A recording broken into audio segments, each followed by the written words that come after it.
ಪ್ರತಿಪಕ್ಷಗಳ ಹತ್ರ ವಿಷಯಗಳೇ ಇಲ್ಲ. ಇವರು ಸುಳ್ಳು ಆಪಾದನೆಗಳು ಮಾಡಿ ಸುಳ್ಳೆ ಸತ್ಯ ಅನ್ನುವಂತ ರೀತಿಯಲ್ಲಿ ಬಿಂಬಿಸಲಿಕ್ಕೆ ಪ್ರಯತ್ನ ಮಾಡಿ ಸಂಪೂರ್ಣವಾಗಿ ಅವ್ರದ್ದೇನು ಸಂವಿಧಾನಾತ್ಮಕವಾಗಿ ವಿರೋಧ ಪಕ್ಷಗಳ ಜವಾಬ್ದಾರಿ ಇತ್ತು, ಆ ಜವಾಬ್ದಾರಿಯಿಂದ ಅವರು ಅದನ್ನು ಮರೆತು ಹೋಗಿದ್ದಾರೆ. ಇವತ್ತು ಜನನು ಅರ್ಥ ಮಾಡಿಕೊಂಡಿದ್ದಾರೆ.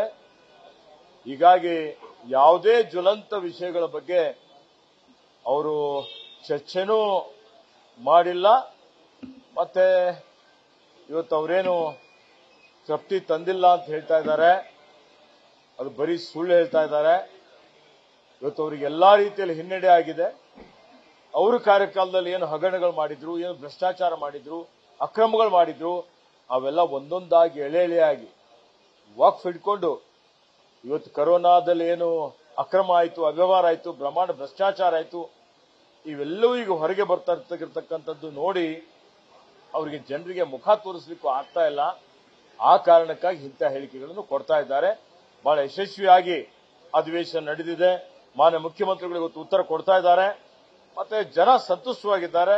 ಜನ ನಮ್ಮ ಜೊತೆಯಲ್ಲಿದ್ದಾರೆ, ಮುಂದೆನೂ ನಮ್ಮ ಜೊತೆಯಲ್ಲಿದ್ದಾರೆ. ಉತ್ತಮ ಆಡಳಿತ ಕೊಡ್ತಾ ಇದ್ದೇವೆ.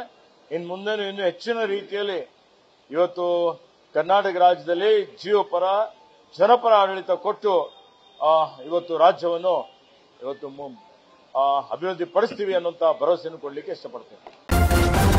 ನ್ಯೂಸ್ ಫಸ್ಟ್ ನಿರ್ಭೀತಿಯಿಂದ ನಿಮ್ಮ ಪರವಾಗಿ.